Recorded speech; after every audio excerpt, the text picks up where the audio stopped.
Bom dia, boa tarde, boa noite. Olá, senhoras e senhores. Vamos sair direto da parte 1 para a parte 7, ou seja, eu vou ter que correr atrás aí para ver as outras, da 2 a 6. Vamos lá para vencedores do Prêmio Darwin, parte 7. Ih, tá mutado. Você já se perguntou se a humanidade vai chegar a um ponto em que todo mundo vai se tornar coletivamente iluminado? Tipo, a gente vai simplesmente parar de fazer coisas obviamente estúpidas um dia e viver cada um dos nossos dias como indivíduos felizes e saudáveis. Só que esse dia não é hoje. E esse dia também não tá chegando tão cedo. Pra quem é novo aqui, a gente tá analisando pessoas que se removeram do pool genético de maneiras tão idiotas, que provam que Darwin estava certo. Então prepare sua pipoca, enquanto damos uma olhada em formas ainda mais vergonhosamente burras pelas quais as pessoas morreram.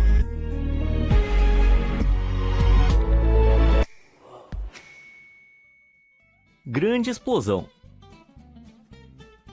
Tá, antes da gente mergulhar nessa primeira história, eu só preciso verificar se eu não tô ficando louco. Então aqui vai uma perguntinha rápida. Se você encontrasse alguns explosivos antigos e instáveis em um terreno perto da sua casa, o que você faria? Letra A, chamar as autoridades e alertá-las sobre a situação. Ligar pros bombeiros na hora. Carregá-los e tentar enterrá-los. Eu vou te dar alguns segundos pra pensar.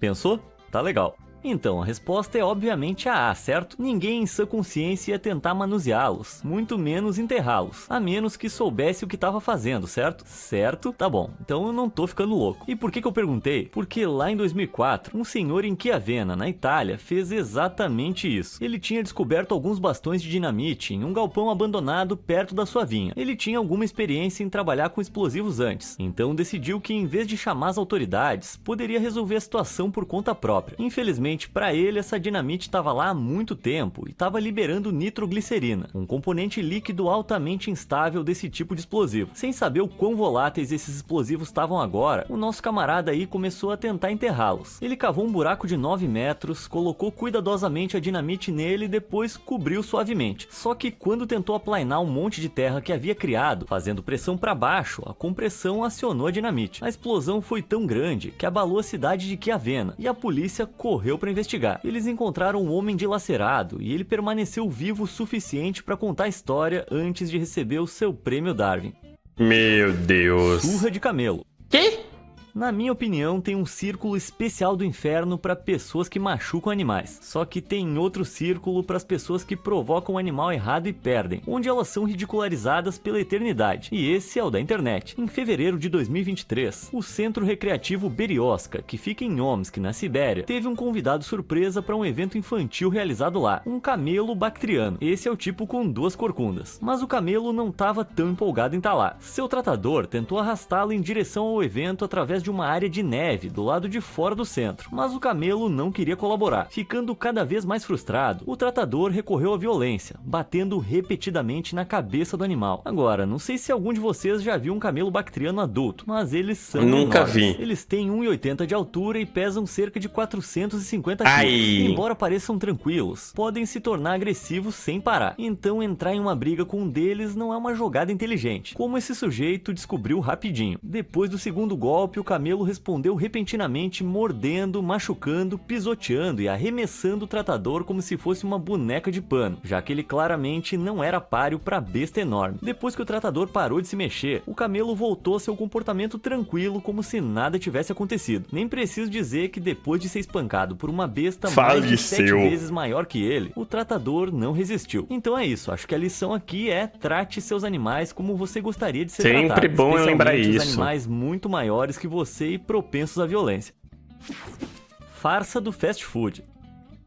Considerando quanta gente se rende ao fast food todos os dias, as pessoas que preparam seus hambúrgueres e fazem suas pizzas realmente não ganham o suficiente. Mas numa tentativa de ganhar mais dinheiro, 2 gerentes de fast food acabaram conseguindo muito mais do que esperavam. Isso foi lá em 2000, quando as gerentes do turno diurno e noturno de um Burger King em Indianápolis bolaram um plano para simular um roubo na loja em que trabalhavam. A gerente do turno diurno roubaria $4.000 em dinheiro do movimento do dia, antes de amarrar a gerente da noite em uma câmara frigorífica e colocar fogo em uma lixeira, fazendo parecer que os ladrões também tentaram incendiar o local. O alarme de incêndio dispararia, e quando os bombeiros chegassem, a gerente da noite diria que foi um assalto, e ninguém pensaria que as duas tinham levado dinheiro. Poderia ter sido um plano que funcionasse, se a gerente do turno diurno não tivesse cometido um erro. Ela incendiou a lixeira, mas foi só uma fumaça fraca, que não ativou nenhum dos alarmes de incêndio. Só quando a equipe da manhã chegou e o ar que entrou pela porta aberta fez as brasas começarem a pegar fogo, é que os bombeiros foram chamados. E só então descobriram a gerente do período diurno na câmara frigorífica, sofrendo de hipotermia extrema. Como você pode imaginar, ela não chegou ao hospital, mas ao perceberem que as amarras estavam frouxas o suficiente para ela ter se soltado e que poderia ter escapado da câmara frigorífica destrancada, começaram a suspeitar de crime. Não demorou muito para abordarem a gerente do turno diurno, que não só ainda tinha o dinheiro com ela, mas o tinha escondido de forma incriminadora em uma sacola do Burger King. Cara, se você vai ser burro bastante para tentar um plano assim, ao menos seja esperto bastante. Americanos, né, gente? Americanos. Responsabilidade ciclística. Ciclistas de todo mundo, prestem atenção, a maioria dos motoristas nos odeia, e isso não é segredo. Somos muito mais lentos que eles, alguns ocupam muito espaço na estrada, e alguns até passam no sinal vermelho e ignoram placas, pensando que não se aplicam a nós. Se queremos melhorar nossa reputação, precisamos fazer melhor, começando por prestar atenção. Caso contrário, você pode acabar como esse próximo ganhador do prêmio. Em 1997, um ciclista em Sorocaba colocou seus fones de ouvido no Walkman e saiu de bicicleta. Ele estava feliz ouvindo suas músicas, seguindo seu caminho pela cidade, quando decidiu pegar um atalho para o seu destino. Distraído com a sua música, ele pedalava, completamente inconsciente do seu entorno, quando de repente foi derrubado da sua bicicleta por um avião que vinha em sua direção. Sim, o atalho que esse cara decidiu tomar passava pela pista de pouso do aeroporto de Sorocaba, e com a sua música alta, ele não ouviu o avião bimotor se aproximando da pista para pousar. Ele cruzou seu caminho exatamente no momento errado, e como era de se esperar, não sobreviveu. Bom, tem pelo menos uma lição importante para todos os ciclistas aqui. Nem tudo é uma faixa para bicicletas. Em chamas. Uma perguntinha rápida. Pra que você usa gasolina? Aposto que a maioria de vocês respondeu que é pra combustível, óbvio. Mas sabiam que como produto à base de petróleo, ela também é bastante eficaz para dissolver óleos, tornando-se um bom desengordurante. A única questão óbvia é que também é altamente inflamável, razão pela qual não é aconselhável usá-la como seu desengordurante principal. Mas isso não impede alguns idiotas. Em 1998, uma mulher no Texas estava limpando os tênis que estava usando com gasolina para dar a eles aquele acabamento branco brilhante. Se ela tivesse sido um pouquinho cuidadosa, isso teria sido absolutamente normal. Só que ela estava fazendo isso bem perto de uma vela que tinha acabado de acender e acabou derrubando acidentalmente. De repente, a chama incendiou os respingos de gasolina que levavam aos sapatos dela. Com os pés pegando fogo, ela entrou em pânico e correu para casa do vizinho, que pegou rapidamente uma mangueira. Bicho. Mas enquanto fazia isso, o vestido de poliéster que a mulher estava usando, que é um material conhecido por ser altamente inflamável, também pegou fogo da chama dos sapatos. O vizinho finalmente apagou o fogo, mas não antes da nossa idiota se juntar aos muitos vencedores do Prêmio Darwin antes dela. Desafiando a barreira. Em março de 2018, New Jersey estava um caos. Mais um americano. Recente derrubou árvores e cabos de energia por toda parte. Então tinha engarrafamentos e congestionamentos por todo lado. Barricadas foram colocadas à esquerda, à direita e ao centro. Mas um homem que estava indo limpar a entrada da casa a pedido do seu pai, decidiu que essas barricadas simplesmente não serviam para ele. Ele contornou um conjunto de cones de trânsito laranjas brilhantes que claramente bloqueavam a estrada à frente dele e continuou seu caminho. Até que um cabo elétrico ainda energizado que estava caído na estrada, zumbindo com milhares de volts de eletricidade, atingiu o carro dando um choque no motorista e incendiando o veículo. Ah, cara, se ao menos tivesse alguma coisa avisando ele do perigo à frente, né? Tipo um conjunto de cones laranja brilhantes que bloqueiam a estrada de propósito. Muito esperto. Lá vai, ai meu 2002, Deus, mais um mexendo com... São Paulo recebeu a tarefa de remover uma colmeia de uma de suas laranjeiras. Ele poderia ter contratado um profissional para cuidar disso, mas pensou que a maneira mais fácil e barata de se livrar delas seria queimar a colmeia ele mesmo. Então ele vestiu suas luvas, calças e roupas de manga comprida, antes de selar tudo com fita para que as abelhas não entrassem nas suas roupas. Depois, colocou um saco plástico na cabeça e selou firmemente em volta do pescoço para que as abelhas não o picassem no rosto. E por por fim, ele pegou um maçarico e foi queimar algumas abelhas. Só que algumas horas depois ele não tinha voltado. Preocupada, sua esposa saiu para procurá-lo e o encontrou morto. Mas não foi por causa das abelhas. Na verdade, a colmeia delas estava intacta. O que aconteceu foi que o saco amarrado na sua cabeça funcionou para afastar as abelhas, a fumaça e também o oxigênio, que parece que ele precisava para respirar. Sim, esse idiota não fez nenhuma entrada de ar no saco, e com as suas luvas presas com fita, os seus dedos atrapalhados não conseguiram agarrar o saco para arrancá-lo. Por um fio. Se você possui uma arma legalmente, existe uma boa chance de que você tenha ido a um campo de tiro para praticar sua pontaria, onde pode atirar em alvos sensatos, sem ameaçar vidas. Você entendeu, né? Alvos de papel, placas de aço, balões, postes elétricos ativos...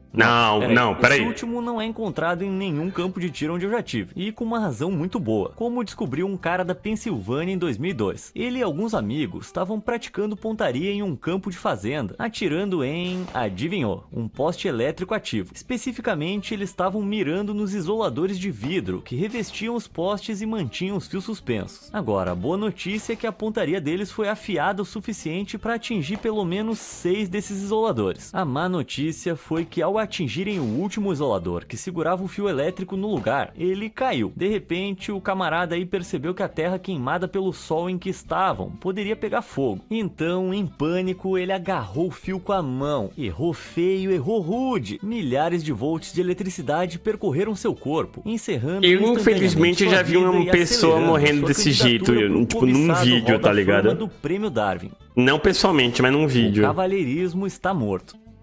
É instantâneo. Você já fez alguma coisa muito burra pra impressionar alguém que você gostava? Talvez tenha comprado um presente super caro, tentado escrever um poema ou, pior ainda, cantar uma música. Sim, eu consigo escutar o suspiro coletivo de arrependimento de todos vocês. Essas abordagens podem parecer embaraçosas, mas não se comparam ao que esses próximos 2 vencedores do prêmio fizeram. Em 2004, 2 estudantes universitários de Taiwan se encontraram uma noite e, depois de terem bebido um pouco, os dois revelaram que gostavam da mesma garota no campus. Foi nesse momento que as coisas esquentaram e eles decidiram fazer um concurso para ver qual dos dois teria o direito de cortejar a garota. E como é que eles resolveram isso? Talvez um bom e seguro jogo de pedra, papel e tesoura. Não. Vendo que era uma questão de honra e dignidade, eles decidiram fazer um torneio de justas. Só que em vez de cavalos, eles iam usar suas scooters. As regras eram que eles iriam dirigir um contra o outro em alta velocidade, e o primeiro a desviar perderia o concurso. Então, sem capacetes ou qualquer tipo de equipamento de segurança, os dois avançaram um contra o outro, atingindo 80 km por hora e colidiram. Nenhum dos dois teve a inteligência de desviar. O que e os dois morreram. Ironicamente, poderiam ter salvo suas vidas se tivessem apenas conversado com a garota, porque ela não estava interessada em nenhum dos dois. E isso torna esse par de prêmios Darwin ainda mais brilhante. Pesadelo na cozinha. Meu Jesus! Tem algo pior do que perder as chaves de casa.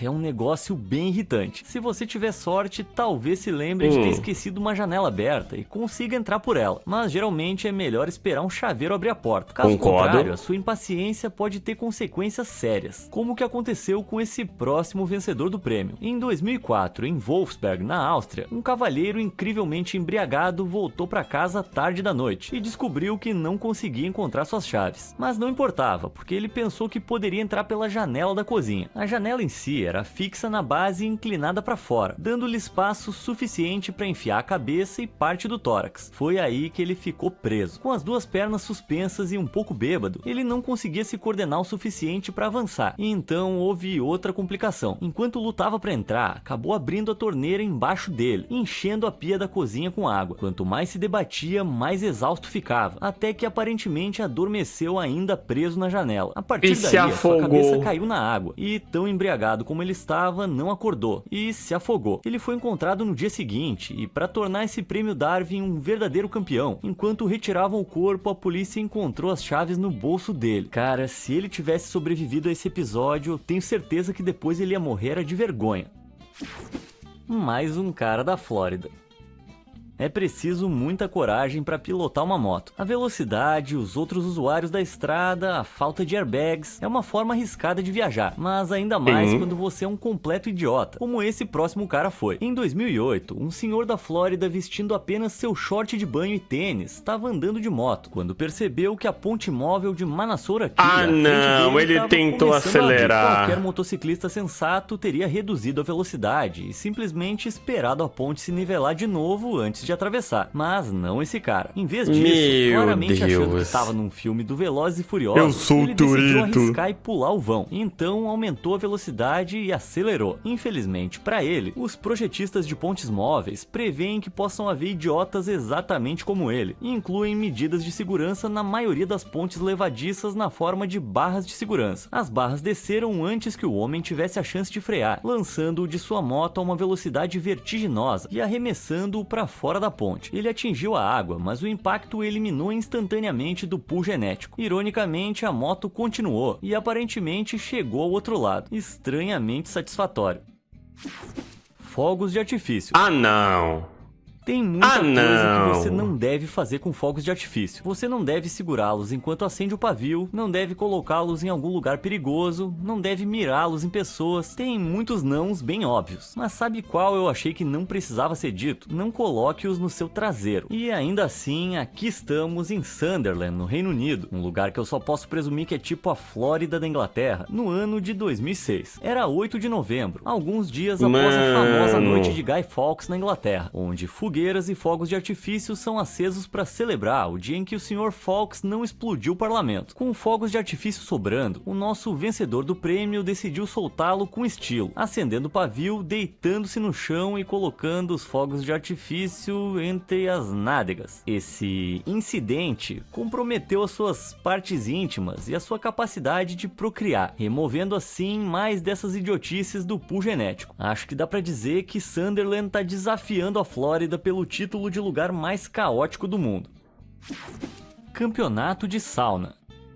Tem algo relacionado às habilidades sobre-humanas exibidas durante esportes de resistência que a gente simplesmente não consegue ignorar. Você quer ver um cara correr 322 km em 48 horas? Não quero. Claro que sim. Quer ver alguém andar de bicicleta 644 km em menos de um dia? Também não quero. Quer ver alguém entrar em uma caixa superaquecida e ficar lá o máximo de tempo possível? Peraí, também não. Como é que é? Isso aí é verdade? Sim. E é chamado de Campeonato Mundial de Sauna. Sério, fundado em 1999, o Campeonato Mundial de Sauna era uma competição de resistência realizada na Finlândia. Todo ano, muitos competidores ávidos e amantes de sauna entravam naquela sala quente que alcançava incríveis 110 graus, mais quente que o ponto de ebulição da água, e quente o suficiente para causar queimaduras de 3º grau. A água era jogada nas brasas dentro da sauna a cada 30 segundos, e os competidores tentavam superar todos os outros lá dentro, com seus esforços só sendo contabilizados se eles conseguissem sair da sala sem ajuda. Não apenas isso era um evento oficial real, como os competidores tinham que assinar um acordo legal, prometendo não processar os organizadores do evento se fossem feridos, embora isso não tenha feito diferença para um dos caras que competiu em 2010, depois de passar 6 minutos na infernal caixa de calor e superar todos os outros competidores lá dentro. Os 2 últimos competidores desmaiaram e tiveram que ser arrastados para fora da sala. Os 2 estavam cobertos de queimaduras de 3º grau e bolhas, e estavam sofrendo convulsões. Um deles foi transferido para o hospital, onde revelaram que 70% de sua pele estava queimada, assim como seu sistema respiratório, e seus rins foram à falência. Ele foi colocado em coma induzido por 6 semanas, antes de milagrosamente se recuperar. Já o outro cara não teve tanta sorte. Ele faleceu alguns minutos após ser tirado da caixa, e para acrescentar ainda mais brilho a esse prêmio, os 2 competidores foram desqualificados. Bom, se você participa de competições estupidamente perigosas, suponho que ganhe prêmios estupidamente perigosos.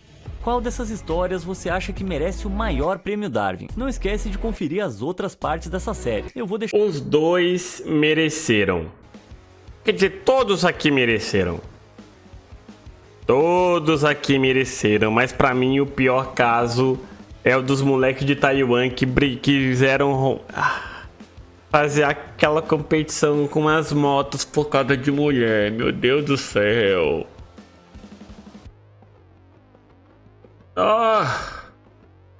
É pra mim o pior de todos, cara. Pra mim, definitivamente é o pior de todos, na moral.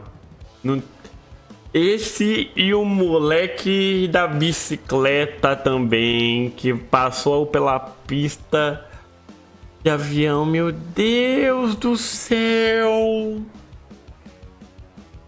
Nó! O do foguete foi pior. Ele sobreviveu, pô. Sobreviveu. Pior que pra mim foi a tentativa de La Casa de Papel, beleza. Eu pesquisei o acidente de bicicleta com o avião ocorrido, foi por volta das 10h45 pra piorar a visão do piloto. Ai. Enfim, gente, vocês do YouTube, obrigado pela companhia. Até a próxima e eu fui. Tchau, tchau.